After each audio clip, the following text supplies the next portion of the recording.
어디서도 볼 수 없는 조합으로 진행되는 4주간의 AI 특강 시리즈 지혜의 밤에서 만나보세요.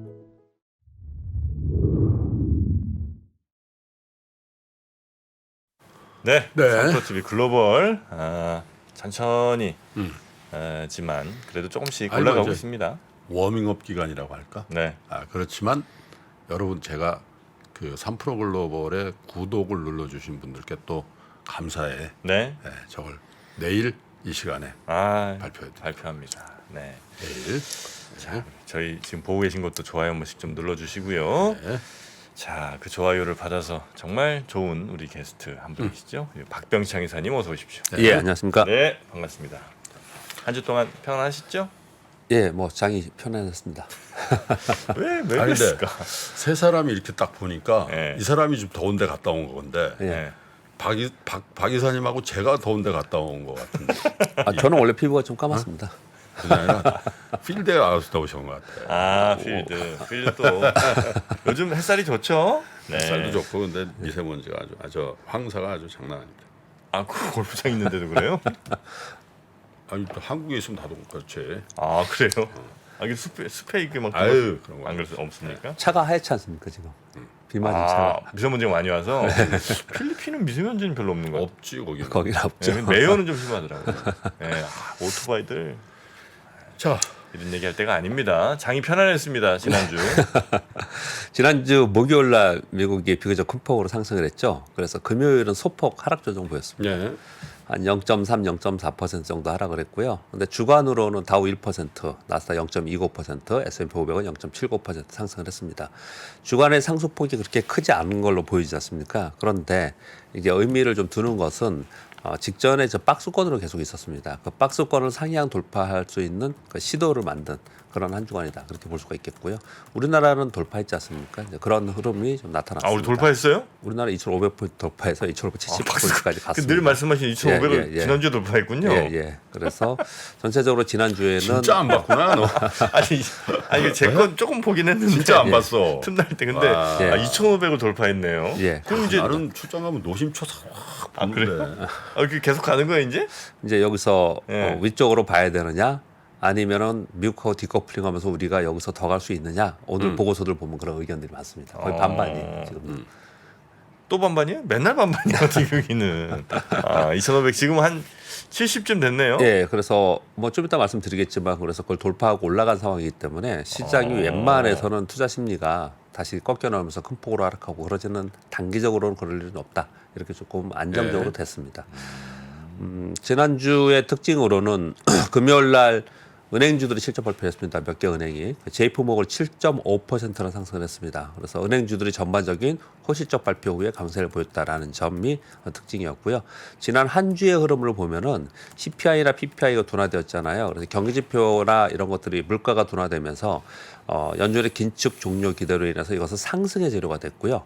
근데 연준에서 올해 말에 약한 경기 침체 가능성이 있다라고 하면서 경계에 대한 우려의 목소리가 나왔잖아요. 이것은 하락의 재료가 됐어요. 이 표를 드리는 이유는 연준이 올해 말에 경기 침체 가능성이 있다고 한 날 그날 하루가 약했고요. 전체적으로는 좀 강세 기조가 이어졌다라고 보시면 될 것 같습니다. 네. 우리 시장은 지난주 금요일에 코스피 0.38, 코스닥 1% 올랐는데요. 이것은 그 전에 이제 상승한 부분이 있기 때문에 미국의 바톤 터치 그렇게 크게 받지는 않았습니다. 그러나 주간으로 볼 때 코스피가 3.26%, 오랜만에 코스피가 코스닥보다 더 큰 폭으로 상승을 했습니다. 그래서 2,571포인트가 됐고요. 코스닥은 2.7% 상승을 했습니다. 주간 수급으로 보면 외국인들이 1조 정도 매수를 했어요. 개인들이 거의 대부분 팔았습니다. 1조 9천억 정도 팔았습니다. 지난주에 기관들의 수급을 보더라도요. 연기금, 투신, 사모펀드도 다시 같이 사줬거든요. 그래서 전체적으로는 시장의 분위기는 굉장히 좋았다 이렇게 볼 수가 있겠습니다. 코스피가 2,500포인트 돌파하면서 강세를 보였는데 강세의 이 바탕은 삼성전자 감산 발표 후에 이제 모멘텀이 됐고요. 그리고 현대차, 기아를 비롯한 자동차 및 자동차 부품이 강세를 보였습니다. 그리고 지난주에 옵션 만기일이 있었는데 대형주의 프로그램 매수가 들어오면서 코스피가 상대적으로 강하고 2,500포인트를 넘어서서 71포인트까지 갔다 이렇게 보시면 될 것 같고요. 네. 코스닥은 여전히 강세인데 이 강세의 배경에는 우리 2차 전지가 매물이 좀 나옵니다. 그리고 여러 가지 논란들도 있고 얘기들이 굉장히 많은데 2차 전지가 매물 속에서도 강세를 유지하고 있습니다. 쉽게 꺾이지 않아요 지금요. 그래서 2차 전지가 매물이 나옴에도 불구하고 강세를 계속 유지한 상태에서 반도체, 바이오 등 순환 강세를 보이고 있는 상황이고요. 셀트리온 3사가 강세를 보였습니다. 그래서 끌어올리면서 코스닥도 여전히 강세를 보였습니다. 네. 이번 주에 쭉 한번 보시면요. 네. 뭐 오늘 전미주택가격 지수 발표되고 그 괄호로 친 내용 것은 실적 발표 얘기하는 겁니다. 찰스와 그리고 이번 주에 가장 중요한 것은 19일 날 우리나라 시간으로 20일 날 테슬라의 실적 발표가 있고요. 그리고 뭐 중국의 산업 생산, 소매 판매 등 경기 지표가 나오고 19일 날 연준 베이지북 발표 그리고 20일 날 중국 LPR 금리 결정 그리고 21일 날 4월 S&P 글로벌의 제조업 및 서비스 PMI 이런 것들이 나오거든요. 근데 보시면 가로치고 이제 지금 모건 스탠리도 있고 테슬라도 있고 퍼스트 에너지도 있고 TSMC도 있고 실적 발표가 나오잖아요. 네. 그러니까 지금 시장의 관심은 경기 지표 및 기업 실적으로 바뀌어갔습니다. 그리고 이제 연준의 다수 위원들이 이번 주에 또 연설이 있는데 지금 이제 경기를 바라보고 또 은행발 위기가 있었지 않습니까? 그런 것들에 대한 연준 위원들의 이제 생각이 바뀌었는가, 스탠스가 바뀌었는가, 이걸 이제 관심 있게 시장에서 보는 것 같고 전체적으로는 기업 실적에 관심을 갖는 것으로 바뀌어갔습니다. 베이지북이라는 게 미국 경제 동향 보고 그렇죠, 같은 거죠? 그렇죠. 네. 지금 지난번에 2023년 올해 말에 올해 말에 얕은 그러니까 약한 경기 침체가 올 수 있다라고 처음으로 인정한 거거든요. 네. 그래서 베이지북 발표되면서 어떻게 보고 있는지 이제 봐야 됩니다. LPR 금리는 이제 중국 약간 기준금리 비슷한 뭐 예, 그렇게 이해하면 되는 거고요. 주요 은행의 네. 금리를 얘기하는 거고요. 네, 이런 바탕으로 봤을 때 이렇게 좀 해석을 볼 수가 있습니다. 3월에 CPI 낮게 나왔죠. 5.0%, PPI 2.7% 굉장히 낮게 나왔습니다. 요건 부연 설명을 제가 드렸고요. 그리고 주간 실업당 청구 선수도 연속해서 계속 증가하는 모습을 나타냈어요. 그러면 연준이 긴축의 종료 기대를 지금 하고 있는 것이 아닙니까? 지금 25bp, 제로에서 25bp 정도를 약 98%로 지금 보고 있어요. 네. 예, 그래서 연준의 긴축은 이제 조만간 종료된다라는 것, 그런 것들과 함께 국채 수익률이 떨어지고 달러너스가 하락하는 거, 이건 상승의 재료로 시장이 반영이 되고 있는 거고요.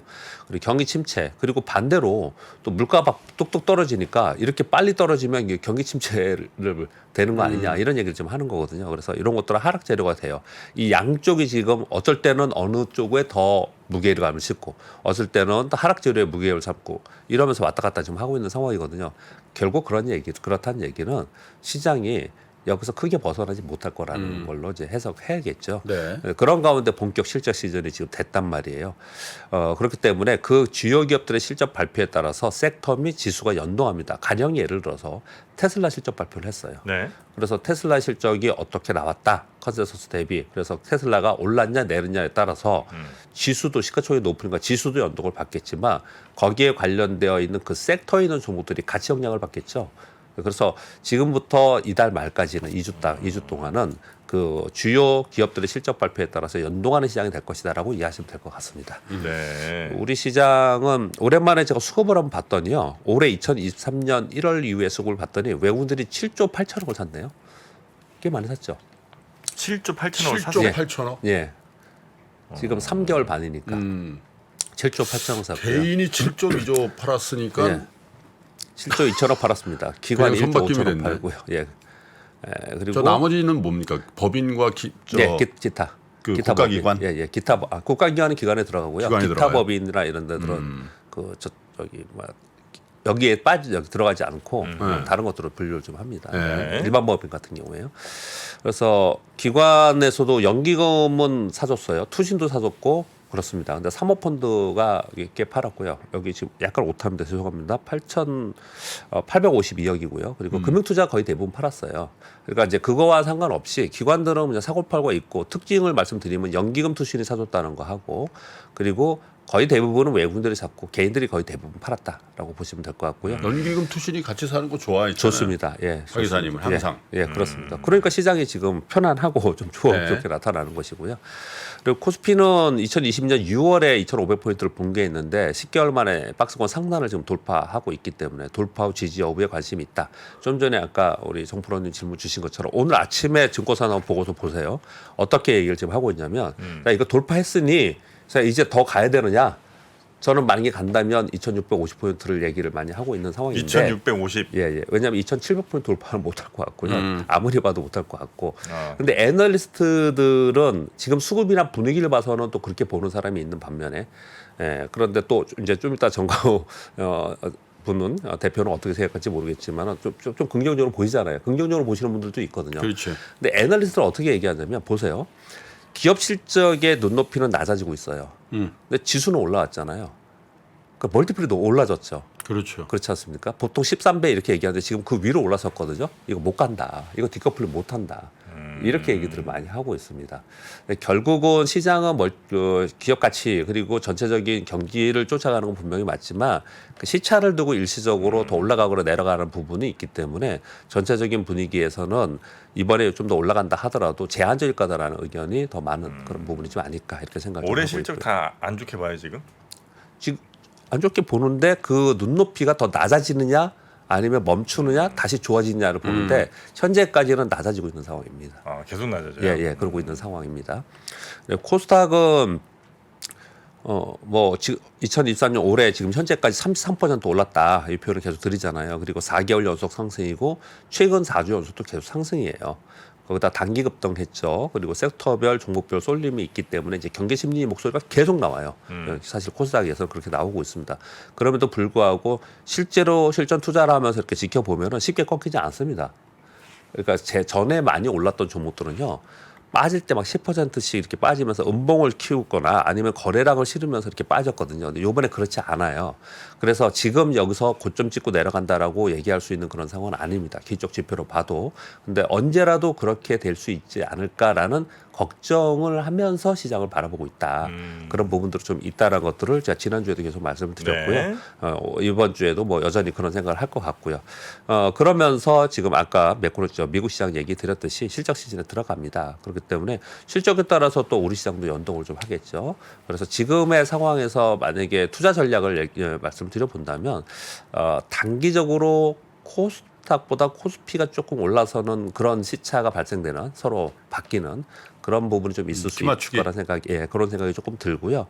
그리고 또 한 가지는 올라가는 쪽에 매도를 하고자 하는 심리가 좀 있을 것 같아요. 그러니까 네. 지금 상황에서는 상승 종목을 계속 추종해서 하는 거는 좀 부담스러운 부분이 좀 있다. 그리고 현금을 좀 만들려고 하는 투자 심리가 좀 있다 정도만 좀 말씀을 드려보도록 하겠습니다. 네.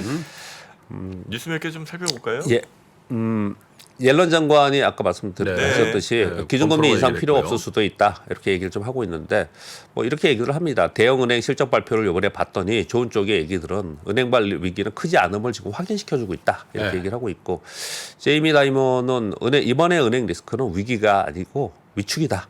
이런 얘기들 좀 하고 있습니다. 그러니까 그 어감을 여러분들이 좀 보시면 될 것 같고요. 후성이 자체 공시를 했습니다. 기업이 자기 스스로 자체 공시를 했는데 리튬염 울산 공장에서 뭐 이건 전문 용어니까요. LiPF6 생산 중단을 공시했습니다.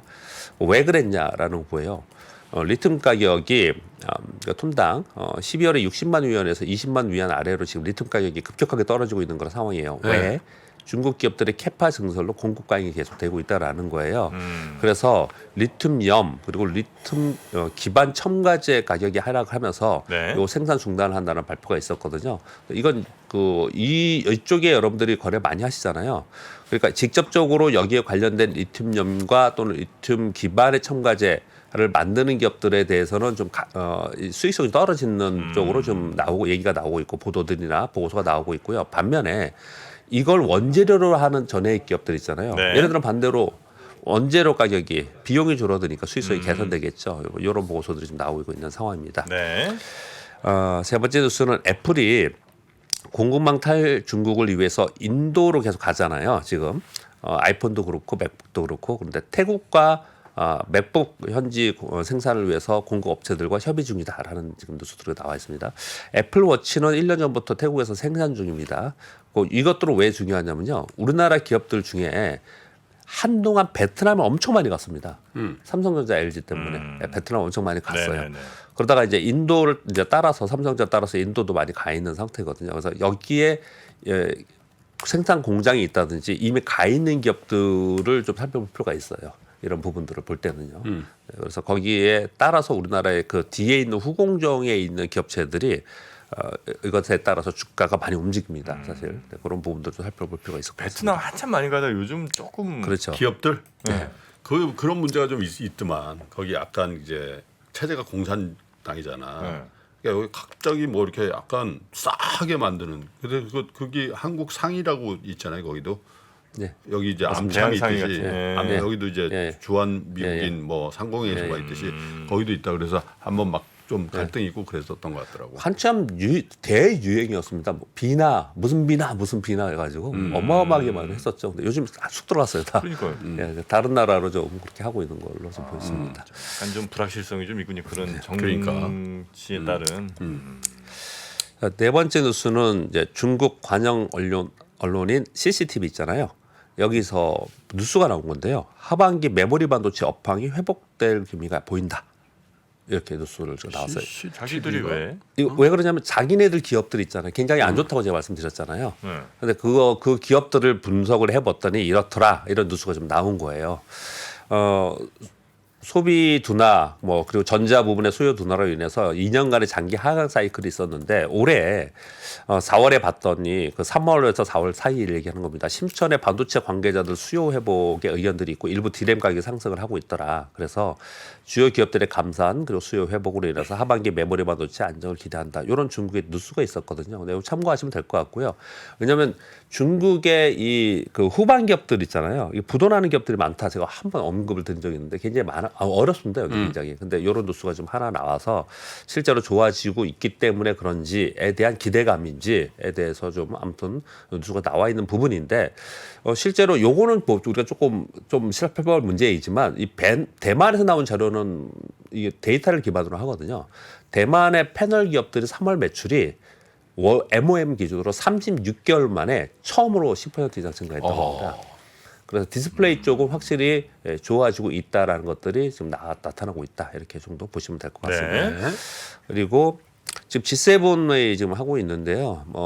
저 재무장관이나 뭐 중앙은행에서 모여가지고 지금 이제 논의를 하고 있는데 중국 의존도를 벗어나기 위해서 G7에서 1조 엔 정도 지원해서 광물의 안정적 확보를 위한 광산 개발에 1조 원 정도 지원한다. 이런 뭐 단신의 뉴스가 있었습니다. 참고로. G7이 힘 모아서 예. 중국 말고 다른 광물 예. 저 생산처를 좀 알아본다 예, 이런 거예요. 그렇습니다. 예. 여섯 번째 뉴스는요. 일론 머스크 트위터 있잖아요. 트위터 관련된 뉴스 되게 많이 하거든요. 여러 가지로 발언들을. 근데 요번에 새롭게 하나 한 것은 CNBC 뉴스인데요. 원래 트위터에서는 금융상품이나 뭐 이런 것들의 시장 가격을 볼 수가 있잖아요. 우리 정보 제공을 하잖아요. 네. 그렇죠. 거의 대부분 다 하지 않습니까? 뭐 우리 그 3프로 앱에도 보면 정보 제공 다 하잖아요. 그런데 요번에 트위터에서 소셜 트레이딩 플랫폼 회사의 이토로와 협업해서 주식 및 기타 뭐 코인을 얘기하는 겁니다. 코인도 그렇고 네. 기타 자산을 매매할 수 있도록 추진한다. 요 얘기가 지금 나와 있습니다. 아마도 근데 제가 요 내용을 쭉 읽어봤더니 그 안에서 그 앱 안에서 그대로 하는 건 아니고 링크가 걸려 있는 것 같아요. 링크 쪽으로 좀 하고 있는 것 같은데 아무튼 일론 머스크가 또 이제 트위터에 뭐 마케팅도 될 것이고 협업도 될 것이고 그럴 거 아닙니까? 그래서 여기서 주식 및 기타 자산을 매매할 수 있도록 이번에 하겠다. 이런 것들이 좀 나와 있습니다. 일곱 번째 뉴스는 뭐 지난주 내내 얘기를 드렸으니까 간단히 언급을 드리면 현대차 기아가 전기차 투자 확대하면서 부품들이 아주 강세입니다. 그런데 요 다시 한번 가져온 이유는 이 종목들을 잘 봤더니 전체적으로 오르는 게 아니고요. 그 자율주행 전기차 향 네. 제한되어 있다는 겁니다. 그러니까 이슈별 그리고 이익별 따로 움직이는데 거기에 전부 다 아무리 실적이 좋다 하더라도 자율주행 전기차 향이어지만 움직이더라. 이 부분을 좀 말씀드리고 해서 가져왔고요. 네. 그리고 지난주 금요일 날 테슬라가 0.48% 하락했거든요. 니콜라가 15% 하락했습니다. 그리고 루시드 6.3%, 네. 리비안이 6.8% 이렇게 하락을 했는데 이거 왜 그러냐를 분석하는 자료들이 나오는데요. 테슬라가 최근에 가격 인하를 계속하지 않습니까? 그래서 경쟁사들의 이 경쟁 격화로 인해서 가격 경제 심화가 될 것이다. 경쟁사들이 좀 어려워지지 않겠냐. 이런 얘기들을 계속 하고 있는 상황이에요. 네. 이 뉴스가 아까 제가 시황 말씀드린 거하고 연관되어 있는데 테슬라가 우리나라 시간으로 20일 날 1분기 실적 발표를 하지 않습니까? 그렇죠. 거기에 최근 가격 하락으로 인해서 차량 인도는 굉장히 인도량은 많아요. 그런데 테슬라가 지금 이익보다는 시장 점유율 확대를 만약 선택을 했다라고 했을 때 이것이 테슬라 주가에는 좋은 방향으로 영향을 줄 것이냐 아니면 이것으로 인해서 오히려 이익이 감소하면서 떨어질 거냐에 대해서 제가 물음표를 쳐놨잖아요. 이것 역시도 지금 월가에는 의견이 분분합니다. 그런데 이렇게 만약에 계속 간다면은 가격 경제 심화로 인해서 경쟁 업체들은 어려워지지 않겠냐 이런 얘기들을 계속 하고 있는 그리고 상황이고요. 양산 업체는 워낙에 예. 뭐 생산 기반도 있고 예. 완성차 업체 있잖아요. GM, 포드, 현대 네, 이런 네, 거는 그렇습니다. 한번 들어와봐 버텨볼게. 예. 가격 내려 우리도 내려. 근데 예. 쟤네들 있잖아. 그쵸. 기반이 신규 약한 업체. 애들. 예, 예. 루시드, 비비안 이런 것들은 실제로 내가 그랬잖아요. 비비안 좋대요 차가. 예. 그 디자인도 좋고. 비비안? 리비안. 리비안. 예, 제가 비비안- 오타를 써가지고 헷갈리셨습니다. 비비안은 속옷입니다, 형님. 제가 여기다가 아, 저기 오타를 써? 써갖고 리비안. 예. 아무리 나는 잘못 써. 박 이사를 믿어요. 바비안이라고 써 있어. 저는 아니 박 이사를 믿어요. 박 이사 안 믿어요? 비비안이 써. 박 이사 안 믿냐고. 두 분 다 문제라는 겁니다. 두 분 다. 제가 좀 전에 오타로 비비안이 말씀드렸고요. 훨씬 더 우리는 친숙하지. 오늘 아침에요. 그런데 그냥 넘어가시고요. 오늘 아침 뉴스에 어떤 뉴스가 나왔냐면요. 네. 신차 나오잖아요. 네. 신차들의 평균 가격보다 이 전기차 가격의 평균 가격이 낮아졌다고 합니다. 평균 가격. 지금. 그래서 그래요? 예, 이런 걱정들을 지금 하고 있는 상황이고 후발 업체들에 대한 걱정을 좀 하고 있는 상황입니다. 물론 비싼 차도 좋아하겠지만 나 같으면 부릉부릉 그런 거 아닌데 전기차인데 뭐 프리미엄 냉장고 가격이 계속 안 올라갑니다. 냉장고요? 안 비싸요 요즘에? 아니 그 프리미엄이라고 처음에 나왔을 때 네. 일반적으로 처음에 냉장고 나왔을 때 가격하고 네. 그 물가 상승률 한번 해봐봐. 기술의 진보. 비싸게 안 간다 이거죠? 그럼요. 이거 어디죠? 이번에 저 볼보에서도 왜 볼보는 또 안전 쪽에 굉장히 좀 많이 힘쓰는 회사잖아요. 거기서도 이번에 좀 전기차 또 새로 모델 막 냈더라고요. 볼보에서도. 왜냐면 또 이게 혹시 어떤 분들은 새로운 차니까 좀 안전에 대한 약간 좀 아니 불안감. 볼보는 이제 그거 이제 내연기관 차 안 만든다고 선언한 데 아니야? 볼보가 그랬을 걸? 제일 먼저 그거 했을 걸? 볼보가요? 예. 한 군데 있었는데 몇 네. 년부터는 이제 그거 안 만든다고 한 데가 볼보일 거야. 폴크스바겐 아니고. 얘기해보고 있어. 내가 네. 검색해볼게. 하여튼 볼보에서 새로 나왔는데 왜 예전에 그 폴스타라고 볼보가 뭐 만드네 뭐 이런 거 있었는데 거기 이제 볼보랑 중국 이렇게 합작해서 만든 회사 갖고 진짜 볼보 전기차가 나왔더라고요. 그래서 좀 약간 안전에 대한 믿음 뭐 이런 거는 이제 좀 전기차에도 하여튼 각 브랜드들이 다 지금 뭐 만들고 있는 것 같습니다. 네. 자, 마지막 뉴스 전해드리겠습니다. 이머징 마켓 MSCI 이머징 마켓 내 한국 비중과 투자 전략이라는 제목으로 가져와 봤는데요. 2002년도에 우리나라의 비중이 21%였어요. 지금 12%거든요. 네. 그 순위를 보면은 중국이 32%, 대만 15%, 인도 14%, 한국 12%, 브라질 5%, 기타 등등 이렇게 있습니다.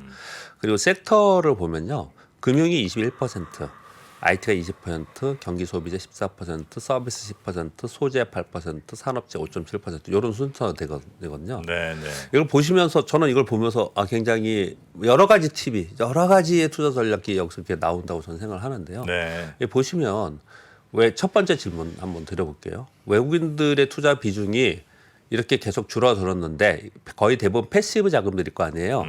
외국인들의 패시브 자금이 우리나라가 다시 인도나 대만이나 이들보다 더 높게 예전처럼 중국만큼 이만큼 많이 들어올 수 있을까? 라는 질문을 한번 우리가 생각을 해볼 필요가 있는 거고요. 또 한 가지는 금융의 비중이 21%나 되잖아요. 네. 그러니까 우리나라의 금융주를 외국인들이 비중을 높여서 그렇게 많이 살 수 있을까? 제도적 문제 뭐 이런 것들을 생각했을 때 두 번째 그 다음에 IT가 있잖아요. IT가 20%잖아요. 네. 근데 IT는 우리나라는 수출이지 않습니까? 근데 미국과 중국의 지금 패권 영역이 있잖아요. 네. 이거는 어떻게 우리가 더 늘려갈 수 있을까라는 생각. 그리고 경기 소비재나 서비스 부분은 중국의 리오프닝이나 중국의 대한국 정책과 연관되어 있잖아요. 이 부분 한번 생각을 해볼 필요가 있겠죠. 네네. 그래서 이걸 보면서 여러분들이 이제 생각하시면 될 것 같은데 제가 이걸 보면서 느낀 점 하나는 딱 뭐냐면요. 야, 패시브로 지수 자체가 강하게 가기 어렵겠구나. 새로운 섹터가 강세 섹터가 나오고 새로운 어떤 테마가 형성되면서 그쪽으로 액티브 자금들이 움직이면서 우리 시장이 움직이는 거지 전체적인 흐름 자체가 가기에는 쉽지 않겠구나. 뭐 그런 그렇죠. 생각을 네네. 했습니다. 아, 형님 때문에 지금 공시가 하나 떴답니다. 왜? 비비안에서 네. 전기브라 만든다고. 자율 타리 브라도 지금 아마 곧 출시될 거예요. 아유, 공시 떴다고. 볼보 이거 봐. 2030년까지 100% 전기차 업체로 바꾼다. 박한 사무엘슨 CEO 잘못 인터뷰. 건들면 감전. 자, 오늘 우리 박병창 이사님과는 요 정도 하고요. 내일 다시 뵙겠습니다. 예, 감사합니다. 고맙습니다. 네. 시간이 흘러도 변하지 않는 여러 가지 원칙과 사고 체계는 존재하거든요. 대가들의 사고 체계, 투자 기법이 아니라 생각의 방법. 그런 거를 분해를 해서 재구성을 해서 하나의 어떤 틀로 조합을 하는 과정이 필요한 것 같다. 라쿤 자산운용 홍진채 대표의 거인의 어깨 19년간 초과 수익을 달성한 그가 어떻게 주식 대가들의 투자법을 활용했는지 이 책에서 최초로 공개합니다. 대가들의 검증된 투자법을 여러분의 눈으로 직접 확인하시죠.